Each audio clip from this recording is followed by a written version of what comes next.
Assalamualaikum warahmatullahi wabarakatuh. Baik, perkenalkan nama saya Palzi, NIM 19042025. Saya dari jurusan Ilmu Administrasi Negara. Baik, di video kali ini saya disuruh membuat sebuah pembahasan tentang utility software sama sistem pendukung manajemen.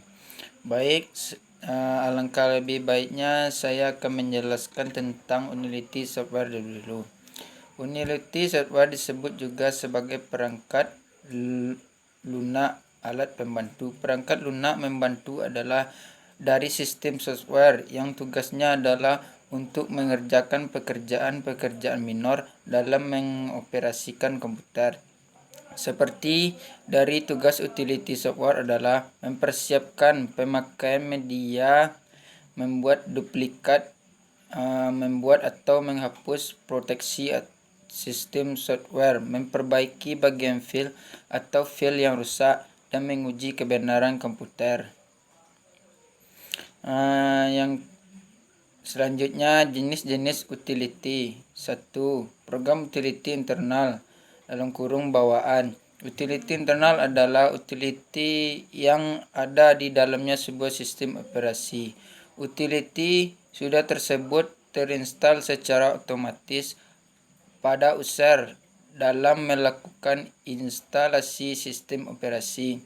Contohnya Pen untuk menggambar, WordPen untuk menulis, NotePen untuk menulis, Windows Media Player, Muti, dan lain-lain.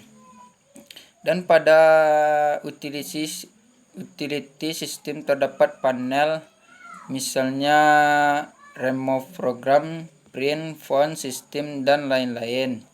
Yang kedua, program utility eksternal. Utility eksternal adalah utility yang merupakan bawaan dari sistem operasi, dan jika kita ingin menggunakan maka harus menginstal terlebih dahulu. Yang kedua itu sistem pendukung manajemen atau MMS. Manajemen adalah proses pencapaian tujuan organisasi dengan menggunakan sumber daya manusia, uang, energi, materi, ruang, dan waktu. Kesuksesan dari sebuah organisasi dapat dilihat dari produktivitasnya ataupun yang termasuk ke dalam sistem pendukung, yaitu sistem pendukung keputusan. Sistem pengambilan keputusan adalah sebuah sistem komputer yang memiliki fungsi untuk mengambil keputusan dengan memanfaatkan data dan model untuk menyelesaikan permasalahan tak terstruktur dan semi tak terstruktur dalam sebuah perusahaan atau organisasi. SPK terdiri dari teknologi, data, dokumen, pengetahuan, dan model untuk melengkapi proses dari satu tugas. Yang kedua itu tujuan sistem pendukung keputusan. Yang pertama itu membantu menyelesaikan masalah semi struktur dan tidak terukur. Membantu manajer dalam mengambil keputusan dari suatu masalah. Meningkatkan efektivitas pengambilan keputusan. Memberikan dukungan atas pertimbangan manajer dan tidak menggantikan fungsi manajer. Meningkatkan produktivitas, berdaya saing, mengatasi keterbatasan kognitif dalam memproseskan dan penyimpanan. Komputer bisa meningkatkan kualitas keputusan. Yang kedua, sistem pendukung grup atau GGS. Dalam melakukan pengambilan keputusan dilakukan secara bersama oleh grup secara kolektif. Dalam melakukan pengambilan keputusan dilakukan secara bersama-sama dalam waktu dan tempat yang sama, sehingga banyak menghabiskan waktu untuk meningkatkan kinerja grup-grup dibantu dengan menggunakan teknologi informasi. Contohnya itu dari GSS, Total Quality Management. Yang ketiga, sistem informasi perusahaan.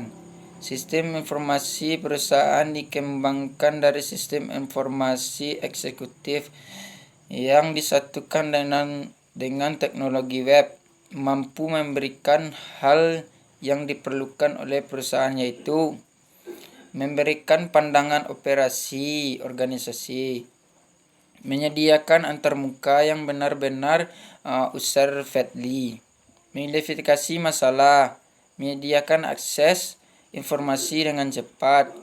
Yang keempat, expert system atau ES. Sistem pakar usaha meniru cara memecahkan masalah dari pakar-pakar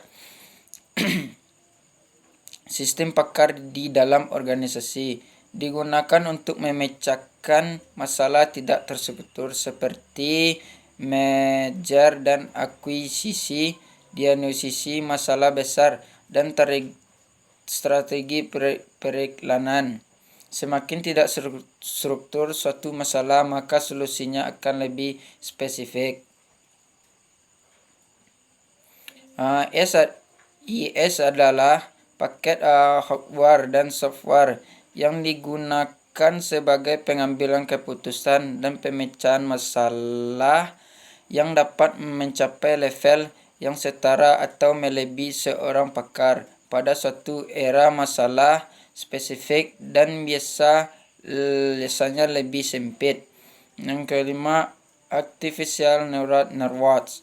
Teknologi sebelumnya menggunakan data, informasi, atau pengetahuan eksplisit yang tersimpan di komputer dan manipulasi mereka menurut kebutuhannya. Perubahan lingkungan yang terjadi sedemikian cepatnya. Pada teknologi sebelumnya tak ada elemen untuk proses pembelajaran oleh komputer. Mengambil keputusan menggunakan pengambilan data yang ada. Baik, hanya itu penyampaian materi dari saya. Terlebih dan terkurang saya mohon maaf. Saya sudahi dengan membaca wabillahi taufiq wal hidayah. Assalamualaikum warahmatullahi wabarakatuh.